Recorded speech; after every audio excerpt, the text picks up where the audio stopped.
E está começando mais um episódio do Entre Chaves, o seu podcast de desenvolvimento de software. E hoje nós vamos falar de um tema super interessante. Eu particularmente adoro viajar nesse assunto, que são as tecnologias futuristas, né? O que será que vai acontecer com a tecnologia no futuro? O que já está acontecendo? O que aconteceu e você nem ficou sabendo? É o que a gente vai conversar aqui hoje com a Fernandinha, sempre ela, aí com a gente de novo. E aí, Champanhe? Já percebeu, Champanhe, que você nunca fala quem você é na apresentação? Tipo, oi, gente, eu sou o Champanhe. Mas tá Talvez tudo seja certo. importante, né? É importante. Talvez seja importante. Bom, mas agora que você já me apresentou também, vou apresentar nossos convidados de hoje, especialíssimos.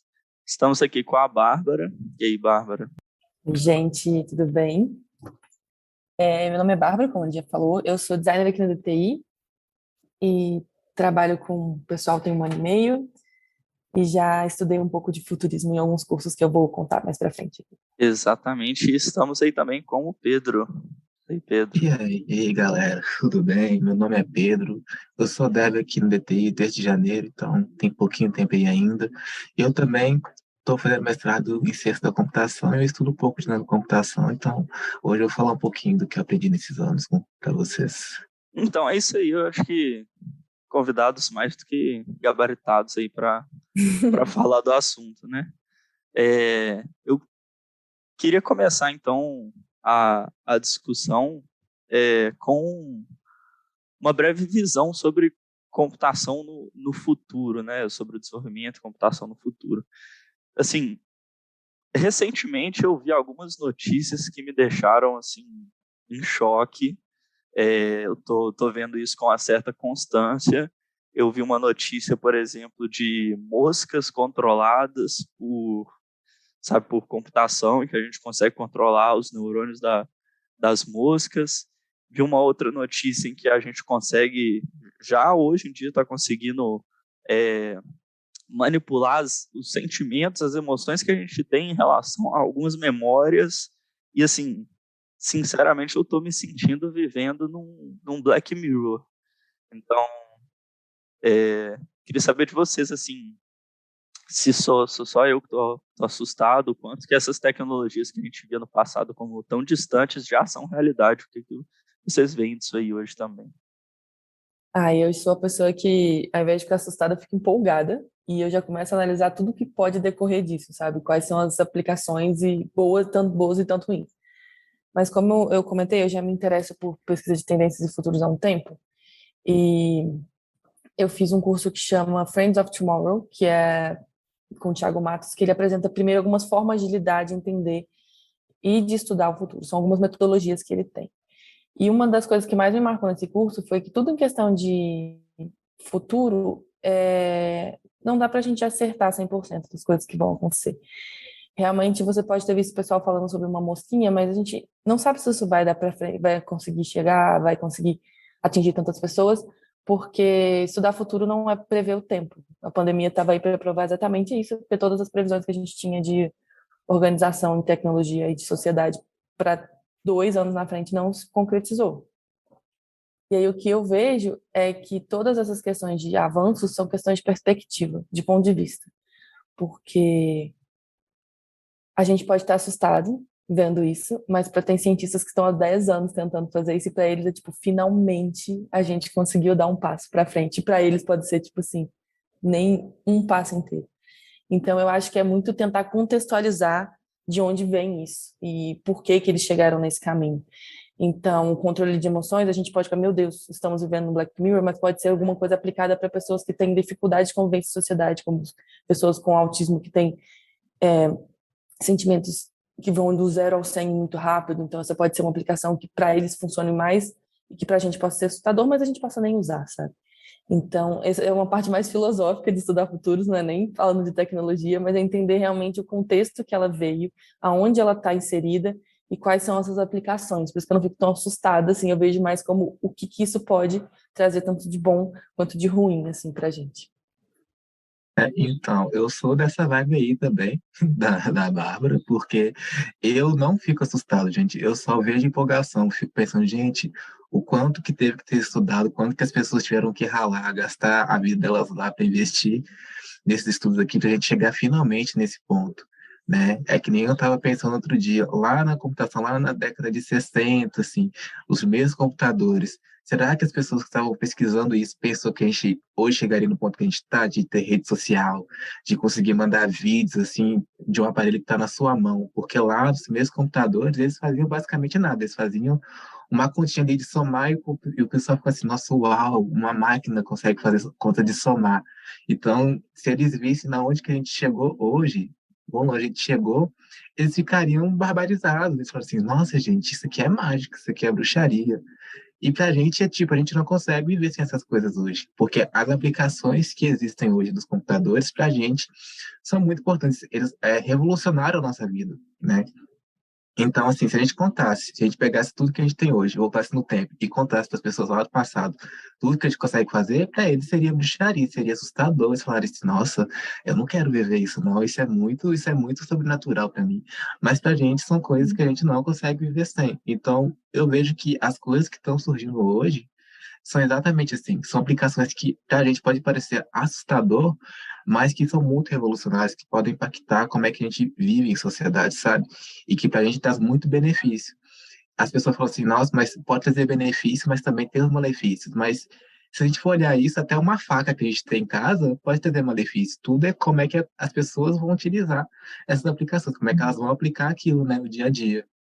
Sim, e você tá falando, né, Pedro? Eu sei que às vezes pode parecer clichê assim, mas eu me lembro, assim, lá no meu, sei lá, eu não vou conseguir falar a época de fato, assim, mas eu me lembro de quando adolescente, a internet, ela não estava, né, na nossa mão aqui, né, no nosso celular e tal. Para conectar na internet, eu tinha que esperar meia-noite. A gente já falou aqui, eu acho.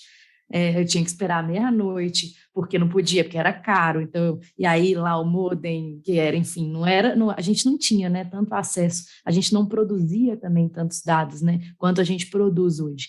Então era muito, com certeza, muito mais difícil. E eu mesma que vivi isso, né, não sei se vocês chegaram a viver esse momento, mas eu já fico assim, meu Deus, né, tanto que a gente evoluiu em tão pouco tempo, né, em anos, né, em poucos anos.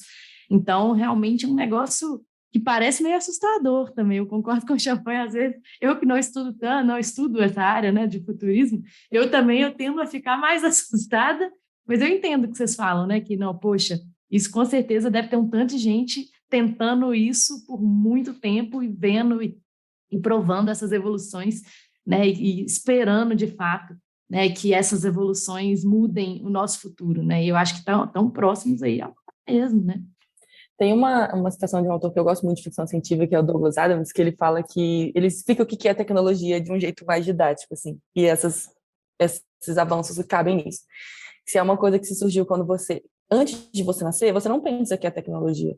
Tipo, para as crianças que nascem hoje em dia, um iPad para elas é qualquer coisa igual a, sei lá, uma caneta, uma garrafa de água, porque eles não entendem o que veio o processo de criação. Se alguma coisa tecnológica surgiu quando você é jovem, até seus 30 anos, você acha divertido, você quer estar lá, você quer participar.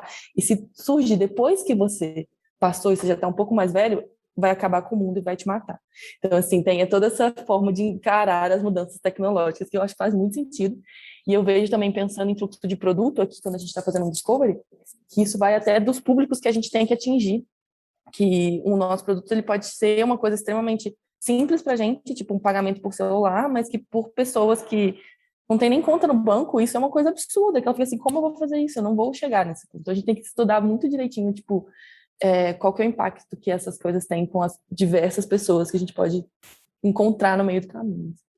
A gente tem até um episódio aqui, Bárbara, no Entre Chaves, que a gente fala um pouco sobre tecnologias para a terceira idade. E a gente, nesse episódio, fala justamente disso que você falou, né? O quanto que a gente tem que realmente pensar na experiência do software de acordo com a persona que a gente está mapeando, né? Porque as personas, elas realmente elas têm relações diferentes com a tecnologia mesmo, né? E é isso, exatamente isso que você falou. Isso é uma coisa que já é realidade, né? Não é nem futuro, é uma coisa que a gente tem que lidar no dia a Exatamente. dia como pós-pandemia com os QR Codes em cardápio, que eu vejo que tem gente que levanta e vai embora. Porque eu falo assim, não tô com celular, não tô eu vou fazer o quê?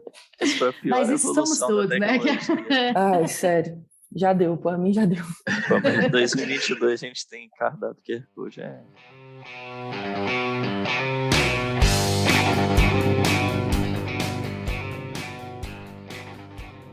Eu queria colocar aqui também, vocês estão falando do lado do bom também, né? É claro, evidentemente, né?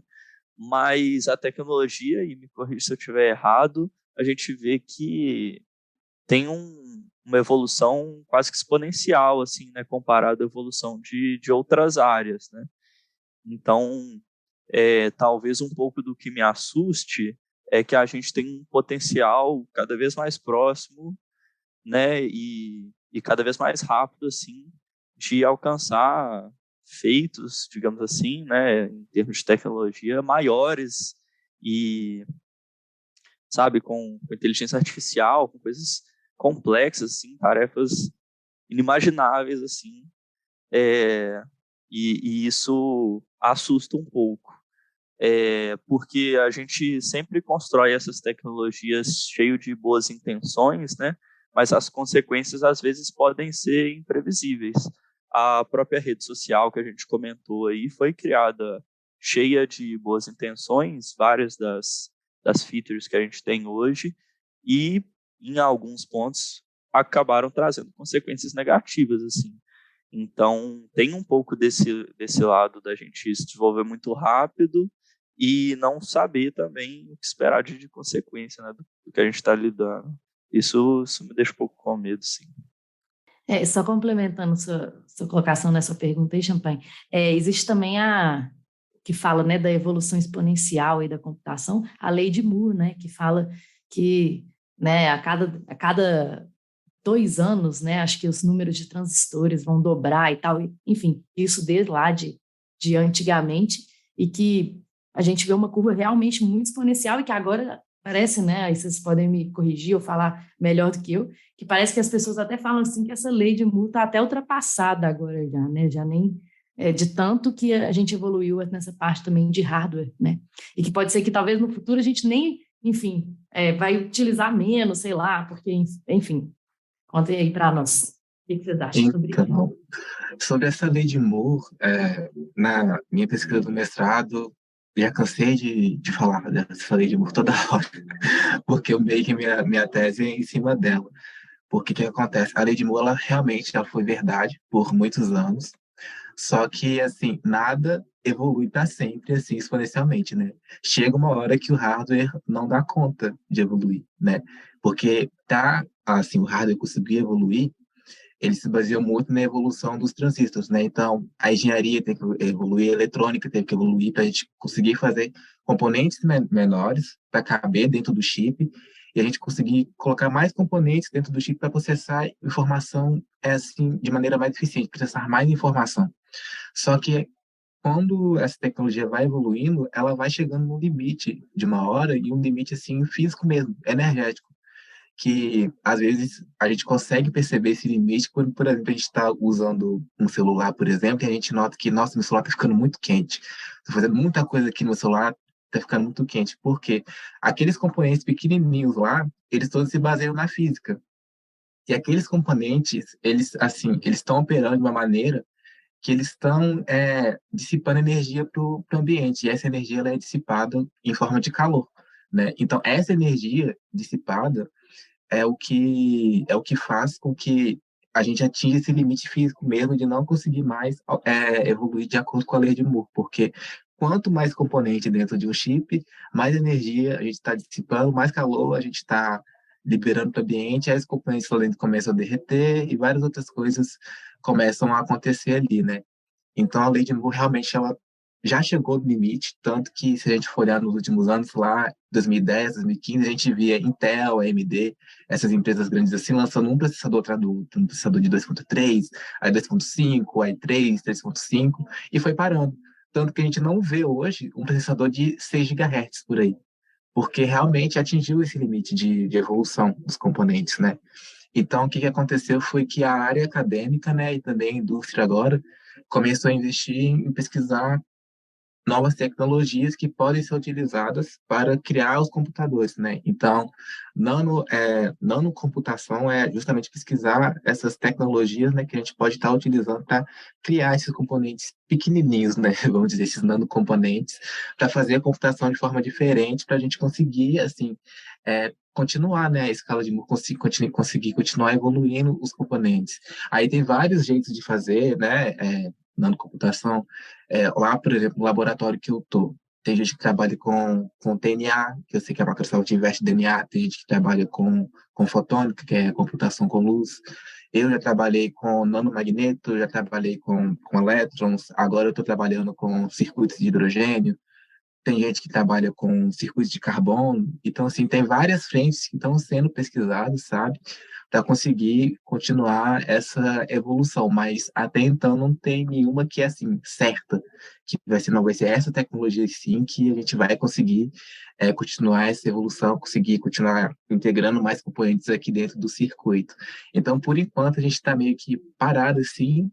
O que tem de evolução são as aplicações, sabe? A criatividade das pessoas, de ver assim, eu posso fazer isso aqui com o que eu tenho hoje, posso fazer aquilo outro com o que eu tenho hoje, sabe? Estão surgindo mais aplicações, mas eu acho que em questão de hardware, a gente está meio que estagnado hoje, sabe?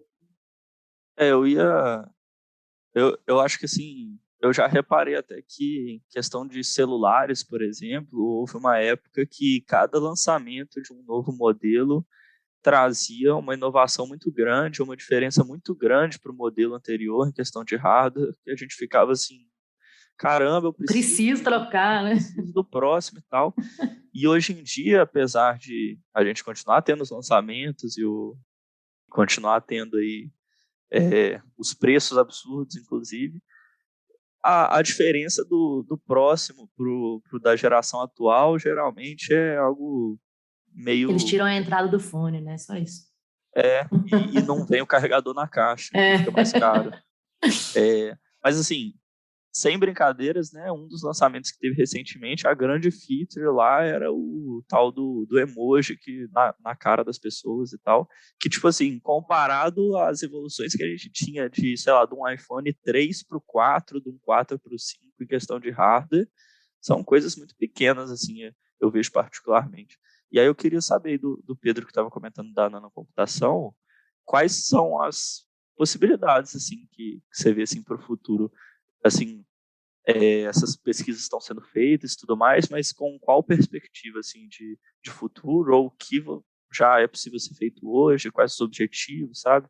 Isso que eu fiquei curioso na hora que você estava contando aí pra gente. Sim, então, assim, entrando mais na área das aplicações, né? Então, é o que eu falei. Não tem, por exemplo, uma tecnologia que está certa. Vai ser essa tecnologia que a gente vai usar para sempre, e só essa tecnologia vai resolver todos os nossos problemas, sabe?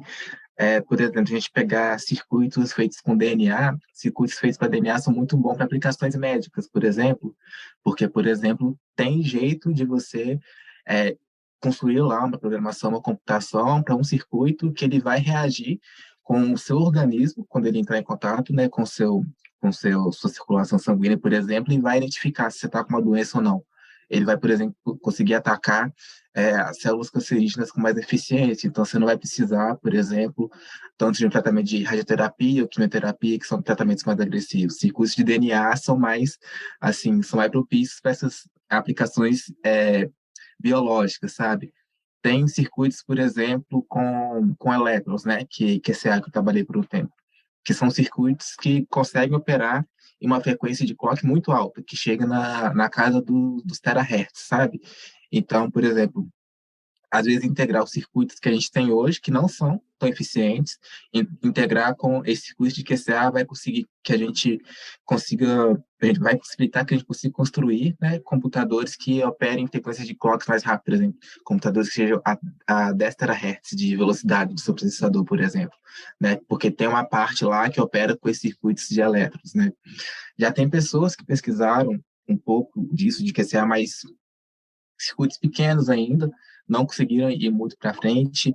Circuitos de nanomagneto, por exemplo, que acho que foi o pessoal lá de Berkeley que em 2011 já tinha conseguido fazer circuitos com nanomagnetos. Circuitos com nanomagnetos são muito bons, por exemplo, para a questão de memória, porque magneto trabalha com magnetização. Magnetização, se você não tem um campo externo interferindo ali, vai ser sempre, o magneto vai sempre manter aquela magnetização ali, tá sempre. Você não precisa de, assim, um custo maior para armazenar informação ali, porque já é da característica dos ímãs armazenar informação, ter aquela memória, né? Então, se você não tiver um campo externo atrapalhando aquele circuito, a memória vai sempre ficar ali. Então, para armazenar informação, circuitos de nanomagnetos são ótimos, por exemplo.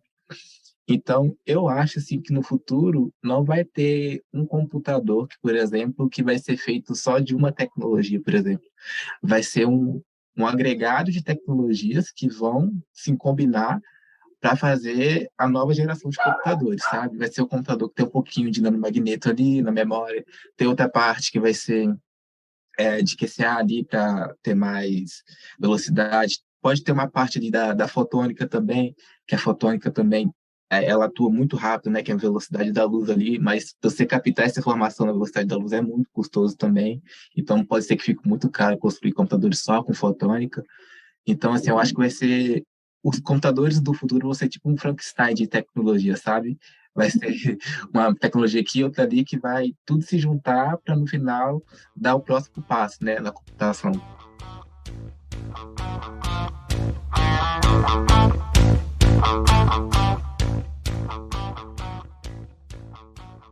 O que mais, assim, Bárbara, que mais, assim, você vê, além da nanocomputação e tal, de possibilidades para o futuro, assim, né? Cara, tem bastante coisa, né, que a gente pode ver, mas eu acho que assim, as três maiores que eu vejo seria a nanocomputação, a questão de inteligência artificial e a questão do metaverso mesmo, né, que é muito controverso, mas ela tá aí. Então, acho que são as grandes revoluções que a gente pode ver, que acho que também a gente poderia até encaixar as questões de robótica, porque o que chega para a gente é mais as coisas que são, como a gente falou, para assustar, para divertir, mas existem as pesquisas que realmente trazem coisas que estão utilizando isso em outras mini questões. Quando eu estava fazendo o curso, eles falaram, isso já tem uns 5 anos, sobre nanorobôs para usar, como já comentamos aqui, na questão médica, para, tipo, ficar rondando o seu sangue e vigiando para ver se está tudo certo dentro de você, sabe? Então, isso são coisas, assim, muito para frente, assim. 10 anos, 20 anos. A gente pensando mais uma coisa tipo, que já está rolando, que a gente está vendo muito pessoal conversando sobre criptomoedas, NFTs e comprar terrenos no metaverso. É um tipo de aplicação, e como eu tinha comentado no começo, a gente tem que ver que realmente ainda é uma coisa mais nichada, não é uma coisa de acesso a todo mundo. E eu acho que eu tenho uma abordagem mais tipo de pensar comportamento social com essas mudanças, de entender como é que a gente consegue agregar isso numa realidade que a gente já tem, que já é muito com uma discrepância de bens e de poder, sabe? Então, não sei como a gente... Eu acho que é mais legal a gente entender como a gente pode trabalhar tudo isso para não aumentar todos os problemas que a gente tem. Isso que o Pedro comentou, acho que é muito legal também, e a gente vê que pode ser aplicado em coisas que a gente não imagina, como o agronegócio também pode usar muito disso para pulverização e acompanhamento de crescimento de planta, ou até, como ele falou do Frankenstein de um computador, eu penso até que as questões de satélite e de utilização de coisas fora pela NASA podem ser coisas com nanotecnologia que ficaria mais barato a longo prazo, né? Então tem muita coisa, assim, realmente bastante coisa. Mas o que eu acho que é o mais perto da gente é entender como esses novos emojis que mexem, que tá todo mundo achando divertidíssimo, vai funcionar daqui para frente, sabe? Eu fico pensando mais nesse ponto em organização da sociedade com essas mudanças. E a computação quântica com tudo isso, assim? Porque computação quântica já foi, assim, é porque quando você entra, assim, fala assim, evolução, computação do futuro, não sei o quê. Claro, vem sempre a nanocomputação, mas muitos lugares também falando sobre computação quântica. E a computação quântica, como é que ela entra? Vocês têm alguma opinião sobre isso? Gente, eu sei pouquíssimo sobre computação quântica, tem que ser muito grande para estudar computação quântica, eu não cheguei a esse patamar ainda. Mas, assim, o que eu entendi da computação quântica, né, é que ela vai, tipo, possibilitar uma maior capacidade de processamento de dados, né? Então, assim, eu acho que, para a gente que é usuário final, não vai ser tão, assim, uma coisa assim, ai, que revolução, computação quântica. Mas para as grandes empresas que trabalham com grandes quantidades de dados, para as pessoas, né, por exemplo, pessoas da área de dados que trabalham com muitos dados assim, a computação quântica vai trazer muitos benefícios, sim, porque assim, você vai conseguir processar uma quantidade de dados muito grande de maneira muito rápida, sabe? A gente vai conseguir resolver problemas computacionais também, por exemplo, problemas que às vezes demoram 2 dias para rodar, você vai conseguir rodar em 2 horas, por exemplo. Isso sim vai ser um impacto muito grande, mas para a gente que é o usuário final, às vezes não vai ficar tão assim, não vai ser tão visível, né? Uma aplicação da computação quântica que eu sei que no futuro vai ser muito importante é a questão de algoritmos de criptografia, né? De bancos, por exemplo, que eles vão poder fazer algoritmos que vão ser mais robustos em questão assim de ser quebrado mesmo. Então vai ser muito mais difícil de alguém que tem má intenção, né, que quer roubar aquelas informações ali, de descriptografar a informação ali que está passando por um canal quântico, por exemplo. Mas, assim, se você me perguntar como funciona a computação quântica, eu não sei, não. Mas eu sei que, pra gente, o usuário final, eu acho que eu tenho a perspectiva que não vai ser uma coisa, assim, tão visível, mas para as grandes empresas que trabalham com de coisa de dados, os bancos, por exemplo, eu acho que vai ser uma coisa, assim, um pouco revolucionária, sim. Concordo. Nessa hora eu sou a pessoa de humanos que está só perdida aqui porque acha divertido. Então eu só dou o passo pro lado aqui, deixa os outros falar. Eu ia comentar sobre a questão ali que a Bárbara comentou do metaverso, né? É engraçado essa necessidade que a gente tem de replicar a realidade digitalmente, né? Uhum. E de, sabe, sei lá, eu fico pensando nisso na área nem sei mais se seria entretenimento, seria, né, outra coisa, mas a gente conseguir, né, simular exatamente nossa realidade num universo paralelo, digamos assim, né? Isso é algo que, por incrível que pareça, fica cada vez mais próximo, né? E é bem louco nisso, né? É engraçado. Outro dia um amigo meu mandou um WhatsApp num grupo, assim, falando assim, gente, venham conhecer a minha casa no metaverso. Já mandou. É isso, né? Meu Deus do céu, é muito louco isso. Eu acho muito engraçado que isso é questão de prever o futuro e pensar como as coisas vão ser, a gente realmente não tem capacidade de entender, porque a gente só consegue criar com base no que a gente conhece. Tipo assim, se a gente não consegue pensar uma cor que não existe, a gente não consegue pensar uma aplicação para uma realidade que a gente não vive. Então, essa história de, eu vou comprar uma casa, vou ter posses, vou fazer coisas no metaverso, é muito que a gente vive aqui, então a gente transfere para lá. Só que as possibilidades são muito maiores e muito mais amplas do que isso. Só que a gente tem que entender que com o sistema que a gente vive, a gente vai jogar ele para lá como uma transferência de, tipo, se eu não posso ter aqui, no físico, eu vou tentar ter no digital. Então, eu acho que são as coisas de aspirações e buscar atrás das sonhos da mesma forma que a gente teria aqui. Mas, de novo, bem nichado e específico para um tipo de pessoa que está inserido nesse sistema e não tem outras preocupações, né, aqui fora na vida para sobreviver, né? Pode virar algo meio caótico, né? Demais. Segundo os filmes que eu vi do Pequenos Espiões, posso afirmar que a chance de ficar bem caótica é grande. O que eu acho muito doido, eu gosto de ler muito ficção científica e os livros dos anos 60 representam muito o que a gente vive hoje em dia. Foi o que você comentou, se você voltasse no tempo lá velho, olha o que está acontecendo, é chamar todo mundo de doido. Eles eram chamados de doido. Aí eu fico pensando, olha, isso aqui acontece, né? Que coisa. Tava avisada há 40 anos, 60 anos, a gente nem tinha.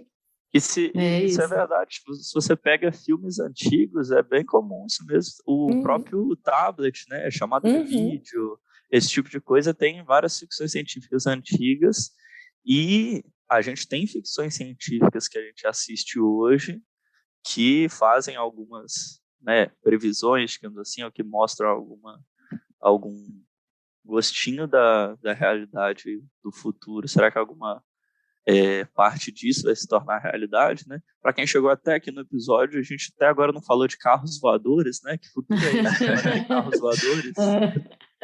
Eu ia falar agora que De Volta no Futuro já tinha previsão, né? Que a gente teria carros voadores aqui em 2022. Até hoje eu não vi. Mas pensa se não é isso que eu comentei, que é a realidade que eles vivem. Eles conseguem imaginar um carro que voa, não tipo uma vida sem carro, uma vida sem estrada, uma questão de se adapta à realidade que você tem. Então, carros voadores faria sentido pensando naquela época. Hoje em dia a gente não pensa nem em carro. A gente está pensando, tipo, vamos tentar achar outra forma de transporte. Tipo Sim, o Hyperloop ou alguma coisa assim, sabe? É muito massa a gente entender que as coisas vão se adaptando. Tipo, uma chamada de vídeo naquela época fazia sentido porque era um telefone com TV. Tipo, juntava as coisas que ele tinha, assim. Então, eu acho muito doido, porque foge. A gente não pensava em ter um computador no bolso que faz uma chamada de vídeo, que faz uma chamada normal, que pede comida, sabe? A gente vai juntando pedacinhos das pequenas tecnologias que a gente tem e transformando num pacote completo, assim.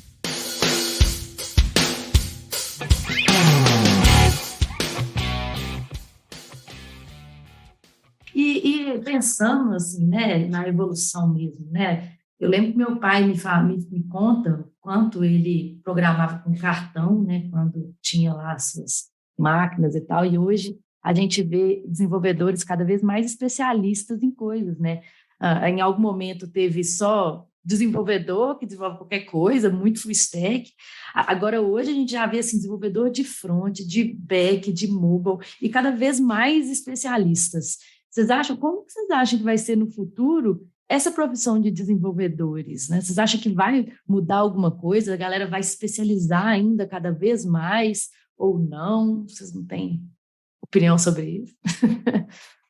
Ó, eu vendo de fora, eu acho que pode acontecer uma coisa que está acontecendo também na questão do design gráfico, que seria plataformas que te ajudam a fazer o desenvolvimento mais fácil, assim, como o low code, no code, que já falou há muito tempo, assim, que vai ser uma coisa mais encaminhada. Tipo, na minha área a gente já tem o Canva que faz 300 coisas para você de design, já tem 1000 presets, 1000 coisas, você só vai juntando as coisas. Eu acho que isso é um caminho de ter esse tipo de interação que tira a parte mais braçal e te deixa realmente para conectar os pontos, sabe? Eu acho que esse é um caminho para muitas das profissões que a gente tem hoje em dia, que a parte que é mais laboriosa vai ficar automatizada e a gente vai ser, por enquanto, a pecinha que vai juntar as coisas até que a inteligência artificial consiga já fazer isso. Mas para não assustar que vai todo mundo perder emprego, a gente só vai perder as coisas que a gente acha chato de fazer. Mas as coisas que a gente necessita, pode ficar tranquilo que não vai ter gente aí. É assim, vendo de fora, né? É o que eu vejo. então, falando dessa parte, né? Aí a Bárbara falou que tem muita gente que tem medo de perder o emprego, assim, para evolução das coisas. Eu já acho que, ao contrário, acho que as pessoas não têm que ter medo de perder o emprego, porque, tipo, o mesmo ritmo que alguns empregos deixam de existir, que deixa de ser uma coisa braçal, outras áreas vão surgindo também. Então, tipo, a tecnologia trouxe muito emprego para as pessoas hoje em dia. Por exemplo, a área de dados hoje em dia, por exemplo, antes aqui, se você voltar uns 20 anos atrás, a área de dados era muito pequena e hoje está explodindo. Então, tem muita carreira na área de dados. Pois é, não tinha tanta coisa assim na área de dados. Então, assim, eu acho que do mesmo jeito que a tecnologia, ela vai, tipo, meio que algumas áreas, elas vão decaindo, vão desaparecendo com a tecnologia, tem outras que vão surgindo. Eu sei que vai exigir que as pessoas se qualifiquem mais e que nem todo mundo tem acesso, né, à educação de qualidade, assim, mas eu acho que no futuro o que vai acontecer é que vão surgir mais áreas especializadas dentro da tecnologia, assim, vão surgir mais oportunidades para as pessoas, só que eu também fico meio triste, porque eu sei que não vai ser todo mundo que vai ter acesso a essas áreas. E eu acho que é por isso também que hoje a gente tem tanto déficit na área assim, de tecnologia ainda, porque eu acho que tem muita gente com muito potencial, só que não teve a oportunidade de ter contato com essas áreas, sabe? Que se tivesse, seria um profissional muito massa, sabe? Porque eu acho que a tecnologia, assim, é uma área muito democrática. Se você tem um computador em casa, tem acesso à internet, você consegue ir evoluindo, consegue ir progredindo, sabe? Mas eu sei que no Brasil não é todo mundo que tem acesso a isso, infelizmente, né? Isso me deixa triste, por um lado. Exatamente, né, Pedro? Assim, é democrática até certo ponto mesmo, né? Porque é isso que você falou, né? Tem muita gente aí que não tem acesso à internet em casa, que não tem um computador, e aí acaba tendo menos oportunidade, né? A gente acha que é pouca, mas não é pouca gente, é muita Não gente é, que não não tem é de acesso. forma alguma, exatamente. Mas eu acredito também nesse caminho de cada vez mais pessoas se especializando em coisas, né? Eu acho que no passado a gente nunca imaginou que hoje assim, teríamos devs tão especialistas, né? Por exemplo, em desenvolvimento de aplicativos mobile. né? Não sei o que vocês acham, mas acredito que não. E hoje é super comum, né? Então, acredito que cada vez mais as pessoas vão se especializar em coisas, né? E a mão de obra, como você falou, né? Cada vez mais qualificada, que traz outros produtos. Por outro lado, Fernandinha, eu acho que, assim, se a gente coloca uma visão mais a médio e longo prazo, assim, o desenvolvimento do jeito que a gente conhece hoje, eu acredito que vai ser bem diferente, assim. Igual você falou do seu pai, dos cartões lá, comparado ao jeito que a gente programa e desenvolve hoje, comparado ao que vai ser daqui a 30, sei lá, 40 anos, o modo de trabalhar talvez seja completamente diferente. E talvez se especializar demais, né, e isso já é uma dica que a gente dá frequentemente, mas se especializar demais em uma só tecnologia ou em uma só, né, parte muito específica ali do processo, achando que isso vai, né, se manter para sempre, não é verdade, né? Então, talvez ser especialista hoje vai ser algo que vai te ajudar bastante, vai ser bem interessante, mas a gente tem que estar sempre se atualizando para não ficar parado no tempo, né? Com certeza. Mas de um lado, daqui a uns 20, 30 anos, o pessoal vai olhar e falar: nossa, não acredito, em 2022 a galera utilizava um computador desse tamanho para trabalhar, que loucura é essa? Você escrevia código? Nossa, você tinha que escrever if, não era gerado automaticamente? Eu vi um vídeo no TikTok, muito off-topic, né? Eu vi um vídeo no TikTok recentemente, que é muito isso, tipo assim, pessoas, adolescentes daqui a 30, 50 anos. E aí eles falando: nossa, na minha época eu tinha que lavar, tinha que passar, não era essa Alexa que fazia tudo por mim, não. Não sei o que, é muito Não, bom. tem uma diferença muito boa, tipo, eu às vezes falando isso, tipo, tem coisa na minha cabeça que eu consigo fazer, tipo, consigo fazer umas compras no celular tranquilamente, mas tem coisa que eu quero fazer no computador. Eu falo, não, se eu vou esperar pra fazer no computador. E aí meus primos ficam, tipo, nem tem mais computadores, sabe? Eles usam tudo no celular. Eu fico, mas por que você tá fazendo? É mais confortável digitar no computador? Ele, não, tô só aqui, é a mesma coisa, tipo, o processo é o mesmo, é uma compra, só que na minha cabeça as categorias funcionam diferente. Eu tenho isso também, Bárbara, tenho muito isso. Ontem mesmo eu estava fazendo uma compra e eu pensei, peguei meu computador, entrei no site, depois eu pensei assim, vai gente, por que eu não fiz pelo celular? Não é possível, por que eu tive esse trabalho? Aí eu fechei o computador e fiz pelo celular. Eu faço Mas direto eu isso. tenho muito isso também. A tela maior, mais confortável, eu ainda faço pelo computador, quase sempre. Não sei porquê, Aí. é inexplicável, mas... Não, mas essa de tipo assim, eu tô na rua, quero fazer uma coisa, eu vou esperar chegar em casa para ter o computador. Tipo, não preciso, eu realmente não preciso, mas a gente foi condicionada a fazer isso, né? E você vê, tipo, o quão isso vai mudar com o tempo. Porque antes eu não imaginava eu fazer uma viagem sem levar meu computador. Quando eu era mais nova, assim, eu não ia sair de casa assim, para ficar uma semana fora sem levar o computador. Eu agora de férias, eu desligo o computador e falo assim, não quero, acabou. Vou pegar isso só. Costume que a gente já tem hoje, não sei se vocês são assim também, mas eu já tenho o costume de sair sem carteira, muitas vezes, porque tudo da minha carteira está no meu celular, é como se eu estivesse levando 2 vezes o que eu preciso, assim. Esse eu ainda não cheguei, não. Não, eu sou medroso.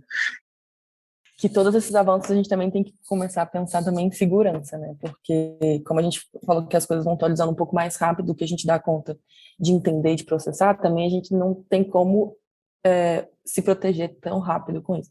Hoje a gente tem uma preocupação maior tanto com LGPD ou com aplicativos de segurança, mas eu acho que isso é um ponto essencial a partir de agora.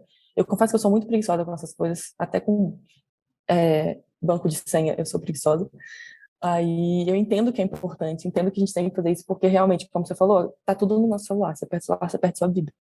Porque tem banco, identidade, tudo ali. Então, é um caminho sem volta a questão de segurança digital.